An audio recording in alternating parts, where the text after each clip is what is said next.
Namaste Makle. Ivattu we are going to be doing some interesting question on NEET reproduction, human reproduction, class 12 biology.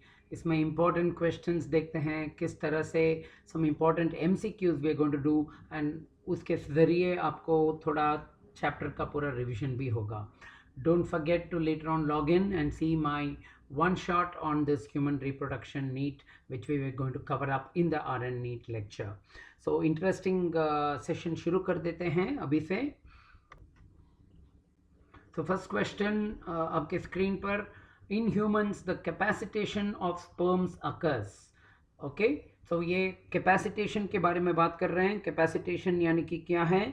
It is that mechanism basically by which different particular sperms can get capacitated to be able to fertilize. It is you're making it improve its capacity to fertilize. Fertilization करने का capacity ಅದು ಮುಂಚೆ capacity ಇರಲ್ಲ, ಅದು capacitation ನ improve ಮಾಡ್ತಾ ಇರೋದು. ಎಲ್ಲಿ ಆಗುತ್ತೆ? Is it in the epididymis? Is it just after ejaculation? Is it in the female reproductive tract? Or is it in the vas deferens? Now very importantly, you know this thing that the capacitation of the sperm occurs in, please put your answers in the comment box. I would like to see as many of the answers right there in the comment box. Perfect. Your time's up. It's in the female reproductive tract. You know that most of the capacitation takes place in the female reproductive tract. Very important aspect of this capacitation, if you might know, is what are the different steps of capacitation. Capacitation के क्या क्या steps होते हैं? तो ये important question एक और रहता है. There are three things that happens. What are the things that create or involve capacitation? Is it the Golgi bodies? Is it the mitochondria? Is it aligning of mitochondria? Is it aligning of centrioles? Or is it an acrosomal reaction? So tell me which of this is basically involved in capacitation. It is the acrosomal reaction that is actually capacitated. So what is capacitated?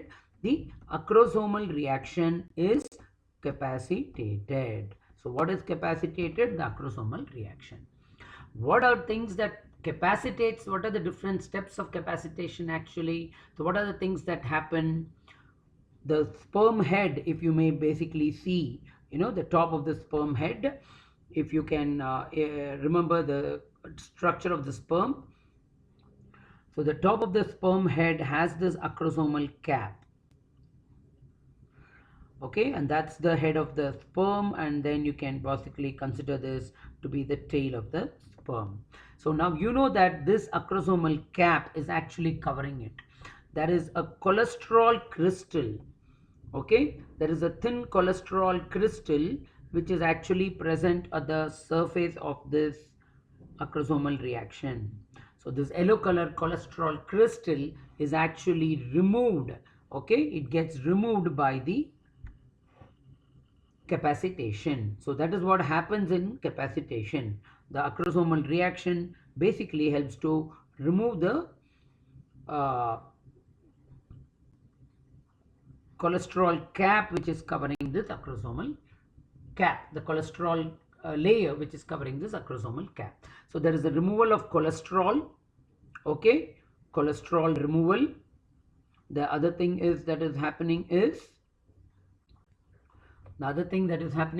increase in calcium. There is an increased calcium influx into the sperm, which basically increases its motility. So the motility is increased, and then you have the acrosomal reaction, which basically can help in release of the acrosomal enzymes. So these are the three steps of a capacitation. Fantastic. So I hope this concept is clear. ಈಗ next question ನೋಡೋಣ ಮಕ್ಕಳೇ. next question ನೋಡೋಣ.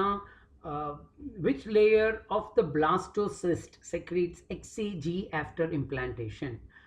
So blastocyst ಬಗ್ಗೆ ಕೇಳ್ತಾ ಇದ್ದಾರೆ. Where does blastocyst form? After the zygote. Zygote ಆದಮೇಲೆ ನಿಮಗೆ blasto morula, ಅದಾದಮೇಲೆ blastula. The blastula cyst is what actually has the blastocyst. So ye blastocyst alli yav layer, there is a blastocyst. Now it is within the uterine wall, and this blastocyst will basically have an outer layer, basically, which is like an epithelium. It is called the trophoblast, and then other olagade there is a cavity which basically becomes the morula. Otherly one layer basically becomes what is called the inner cell mass, and that inner cell mass is what actually becomes your embryo. So Adrinda, which layer? Is it this embryonal sac? Is it the morula? Is it the zona pellucida, which is the outermost layer? Is it the trophoblast, or is it the inner cell mass? You know, the inner cell mass becomes the embryo. So therefore, which layer of the blastocyst will secrete HCG? It is the trophoblast. So the trophoblast is the one that is going to secrete the HCG. Okay, in NEET preparation ಮತ್ತೆ ನಿಮ್ಮ NEET 2026ಗೆ ಮುಂದೆ ಹೋಗಬೇಕು ಅಂದರೆ प्रति ಈ ಥರ ಹೋಗ್ತಾ ಬರ್ತಾ ಅಂದರೆ whenever you are traveling, अगर बच्चे लोग आप क्लास में जा रहे हो या आप बस पकड़ रहे हो या मेट्रो में हो, इस तरह के टाइम में आपको बीच में इस तरह के वीडियोस देख के, क्वेश्चंस देख के आपको क्विकली, इसको स्पीड 2 में भी देखो परवाह नहीं, आपको जल्दी जल्दी से ये पॉइंट्स को रिकैप्चुलेट करना पड़ेगा, मेमोरी डालना पड़ेगा। और जो भी आप यहाँ पे गलती कर रहे हो बीच में, अगर आपको नहीं पता गलती कर रहे हो, इसको तुरंत आपको इवनिंग जाके आपके मिस्टेक बुक में लिखना है। मेरा वीडियो देखना, वहाँ पे जहाँ पे आपको हमारा वो मिस्टेक बुक किस तरह से मेंटेन करना है वो बोला हुआ है। तो आपका मिस्टेक बुक में जाके ये लिखना है। किस तरह से लिखना है? जस्ट शॉर्ट में, this is the question, this is the main point about this, and what is the correct answer, and you just make a note where you made the mistake, what was the mistake, why did you think that that was a mistake, and what that correct thing is। अगर आपके mistake में आपने सोचा कि inner cell mass है, तो आप इस बार जब आंसर लिखोगे, क्वेश्चन में लिखोगे HCG in blastocyst is secreted by answer trophoblast, mistake करके डाल के inner cell mass secretes is actually forms the embryo। तो इस तरह से अगर क्यों मिस्टेक आपने किया वो भी लिख लेंगे, तो this thing you will never make a mistake again। Perfect, we'll now go on to the next question। Perfect, we'll go start with the next question। Which hormone peaks just before ovulation? Which hormone just peaks before ovulation? यानी कि ovulation ಯಾವ್ದು hormone ಇಂದ ಆಗ್ತಾ ಇದೆ? which hormone is creating the ovulation? Answers in your comment box quickly। Perfect, yes, you know that it is basically because of LH surge। it is a LH surge that causes the peak। Okay, right, so you got that, it is the LH surge। But interesting question this is, because he says which hormone just peaks, because you know there is only one answer, you would want to use LH surge। ಇದೇ basically multiple choice ಅಥವಾ ಬೇರೆ ಥರ question ಇದನ್ನು frame ಮಾಡಿದ್ರೆ, what are all the hormones that peak before ovulation ಅಂತ multiple choices ಕೊಟ್ಟರೆ ನಿಮಗೆ, ಅದರಲ್ಲಿ you should know that LH, estrogen and FSH, all of these peak before ovulation। Now prati graph nimdu nodidre, the correct of graph that you actually get before ovulation, you know there is a light increase in FSH, and then even the FSH tends to little bit peak just before your ovulation time। This is your ovulation time। ಈಗ oestrogen ತಗೊಂಡ್ರೆ ನಮಗೆ oestrogen is also very low, and then slightly it peaks again before ovulation। LH ತಗೊಂಡ್ರೆ ನಮಗೆ typically there is a LH surge before ovulation। ಹಾಗೆ LH surge, there is a FSH increase, there is another increase of estrogen। Remember, there is one more hormone, inhibin, that also shows a slight increase before ovulation। So these are all the things that will actually show a peak just before ovulation। So ಮೂರು hormone ಆಗುತ್ತೆ, but typically ovulation is due to LH surge, right?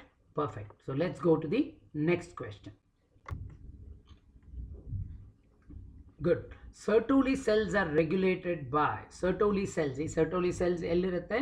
in the seminiferous tubules. In the seminiferous tubules, basically you have the germ cells and the Sertoli cells. These two, both the cells are present within the wall of the seminiferous tubule, right? Perfect. So the Sertoli cells, as we said, where are they? They are present within the wall of the seminiferous tubule, right? So if you take the seminiferous tubule, okay, the rounds, each of those tubules basically has a kind of lobule, and a lobule basically you have these germ cells and Sertoli cells in between. So in between you will have Sertoli cells and germ cells, and they will basically secrete the, both for nutrition, the Sertoli cells are important, and the germ cells will form the spermatozoa. So the Sertoli cells are regulated by which hormone? Is it the LH? LH will create what? Increase in testosterone. By which cells? The interstitial cells. So in between the tubule cells there are interstitial cells. Madhyadalli cells irutte. Those are called as interstitial cells of Leydig. That is regulated by the LH. So LH will regulate the Leydig cells. GnRH directly regulates the release of FSH and LH. Testosterone, it is formed by the Leydig cells. So therefore Sertoli cells can be regulated by the FSH. FSH will regulate the Sertoli cells. Sure, I'm sure many of you have got this answer correct. Fantastic. We'll go on to the next question. If the secondary oocyte is not fertilized, which structure degenerates first? Andre, secondary oocyte, which is actually released by the, after the ovulation, the ovum releases basically the oocyte, which is actually the secondary oocyte, andre the haploid. If it is not fertilized, you know, the release basically takes place from the, after the tertiary follicle, the Galaphian follicle ruptures and then releases the secondary oocyte. If it doesn't degenerate, which structure degenerates first? Is it the Galaphian follicle degenerate agata, corpus albicans degenerate agata, corpus luteum degenerate agata, or zona pellucida? You know, it's not the zona pellucida, it's the outer layer of the oocyte itself. So therefore it is only between these three. You know that the Galaphian follicle will release the oocyte basically, but what is it that forms immediately after release? After release, the same follicle becomes a corpus luteum. So it is the corpus luteum that will actually degenerate if you probably don't have the fertilization. Adu degenerate ಆದರೆ next to ಏನಾಗುತ್ತೆ? It then becomes the corpus albicans. So if when this degenerate, what does it become? It becomes the corpus albicans, right? Perfect. So the answer here is corpus luteum. This is a quick question from little bit of reproductive health also ಸೇರ್ಕೊಂಡಿದೆ ಇದರಲ್ಲಿ. Which is a male contraceptive involving surgery? Which surgery is done in male to create a contraception? Is it tubectomy? No, that is tubectomy is in females. IUD,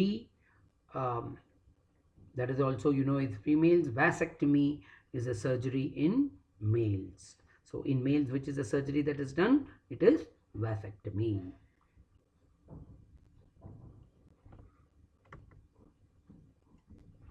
The answer here is vasectomy. Embryo transfer. Embryo transfer in IVF, in vitro fertilization, is done at which stage? Which stage of the zygote, or is it the fertilized portion of the zygote, is used basically for transfer in vitro fertilization? Idaralli, that, remember the word, it is just talking only about the in vitro fertilization. They are not talking about GIFT, they are not talking about ZIFT. ZIFT andre zygote intrafallopian transfer, which basically means the zygote is transferred. ಜಿಫ್ಟಲ್ಲಿ gamete intra fallopian transfer, ಅದರಲ್ಲಿ gamete is transferred. So ಇದರಲ್ಲಿ embryo transfer is done in which IVF, only in vitro fertilisation. So ಅದರಲ್ಲಿ is it therefore not the zygote, it is a morula or the blastula. It cannot be the 2-cell stage, so it should be either the morula or the blastula. Comments al haki, put it in the comments mein dalo ki kaun sa answer correct hai, is it the morula or the blastula. Right, many of you got it correct. It has to be the 8-cell stage. So the 8-cell stage ko kaun sa kehte hain, it is the morula stage, is the 8-cell stage. Perfect, so that's the answer. We go to the next question. Why is amniocentesis restricted? Yani ki why we are not doing amniocentesis routinely? Is it because it's expensive procedure? It can detect diseases and so it is restricted? No, if it can detect diseases, it should be allowed. It can lead to female feticide, that means death of the female fetus, so that there is a chances that people may destroy the female fetus, or it's not reliable and so adanna ಮಾಡ್ತಾ ಇಲ್ಲ ಅಂತ. What do you think is the right answer? Is it expensive? No, relatively an inexpensive procedure. It's only about withdrawing fluid, amniotic fluid, and sending it for cells, sending it for analysis. There of course some of them has DNA tests, which is a little expensive. Can detect diseases, yes, very much it can detect diseases, and so but it should not be the reason why it is restricted. It can lead to female feticide. Basically that is the reason why they are restricted it. You don't want more amount of female feticide to take place, and so that is the reason that they have planned and try to see to it that you avoid as much as amniocentesis to be done. So the answer is female feticide.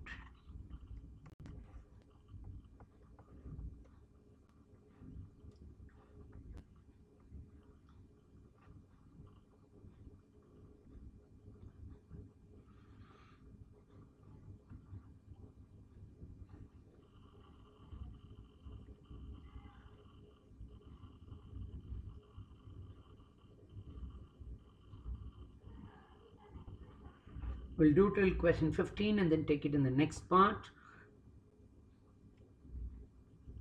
Hormone not active in the follicular phase. Which part is not active in the follicular phase? Follicular phase is the first phase, when basically there is the growth of the cells. So that for our follicular phase only, which hormone is not active?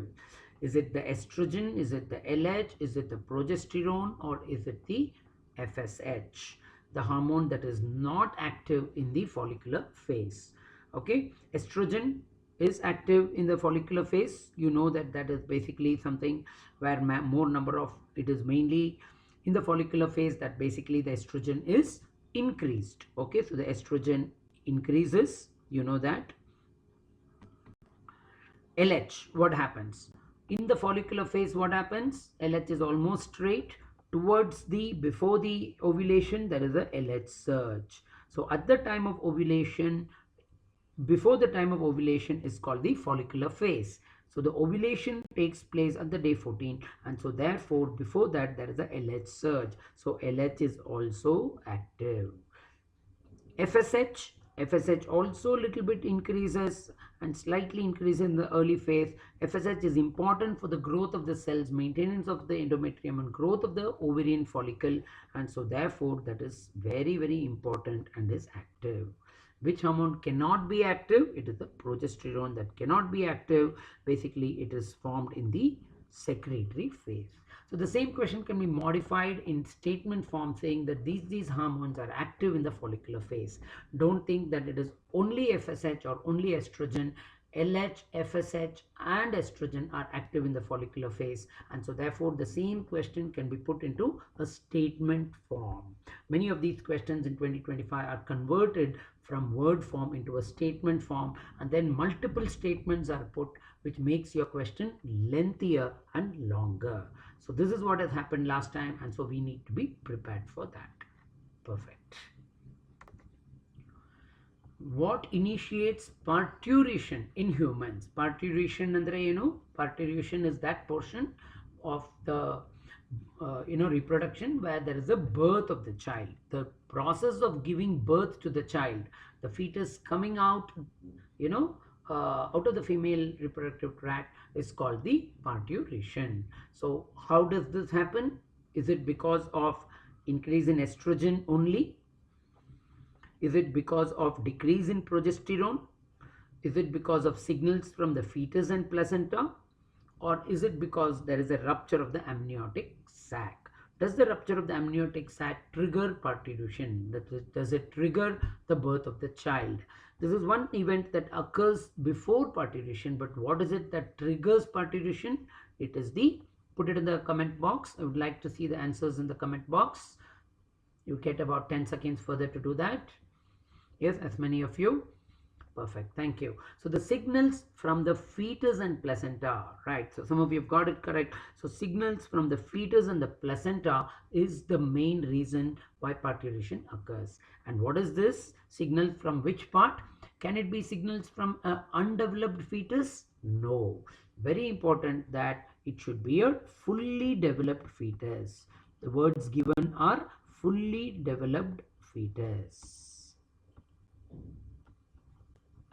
Very important to remember that it should be a fully developed fetus which triggers parturition, and that and the placenta. What will it create? What is the parturition reflex? The parturition reflex is when the fully developed fetus triggers the placenta, it will create, what is it called? The fetal ejection reflex. Fetal ejection reflex is what? Basically mild uterine contractions. They are not the forceful contractions. So what is this parturition reflex? The fetal ejection reflex. Remember that, okay? It is the fetal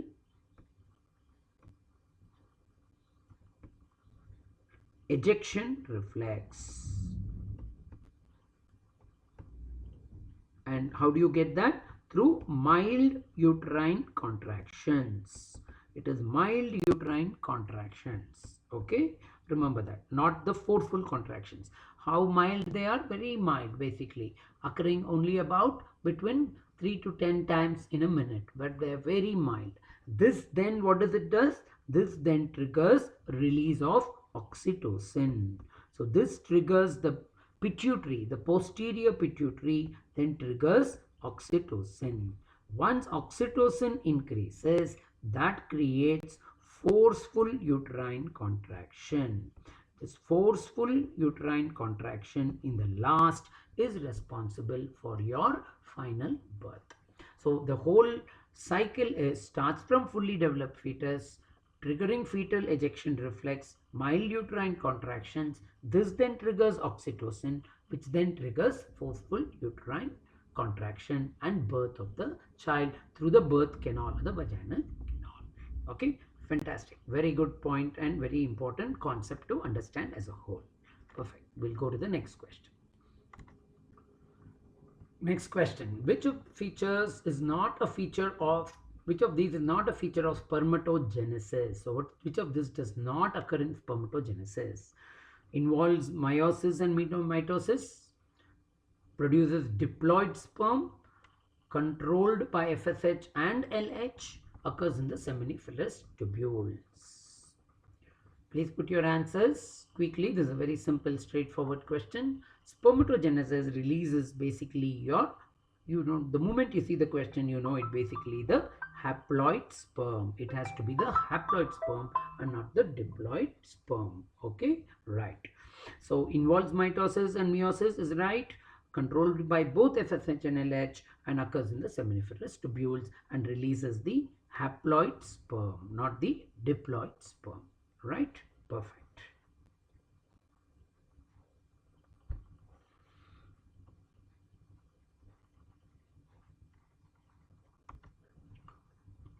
The sperm part with mitochondria. Mitochondria is present in which part of the sperm? Is it in the acrosome? We saw the structure of the sperm. Acrosome is the top of the head. So not that, basically. Okay. So the next thing is the neck. What does the neck contain? It contains the centrioles. The neck of the sperm contains so that is basically the head, and that's the neck, and then you have the middle piece. So in the middle piece you have this mitochondria, and here basically in the neck you have the proximal centriole and the distal centriole, and the head consists of the nucleus and the acrosomal cap, right, and then the tail. Okay, so it is to be the mitochondria is present in the middle piece. What is the best important other question is, I want to tell you what is the role of this distal centriole and what is the role of this proximal centriole. Can you put it in the chat box? I would like to hear that, see that. And well, for this part and more, please connect in to the second part of this video. We will be having these as short sessions so that you can do this revision is on the go. I want you people to read this, see these videos on the go in between, so that when you're bored, when you're traveling, when you're taking a break, even when you're eating in between, I want you people to see this. This is the way by which you can revise while you are doing other works other than continuously sitting and studying. Okay, great. All the best, Makle. Fantastic. See you back again in the next video. Part 2 of the same reproduction questions. Okay, and then the one shot video. Thank you.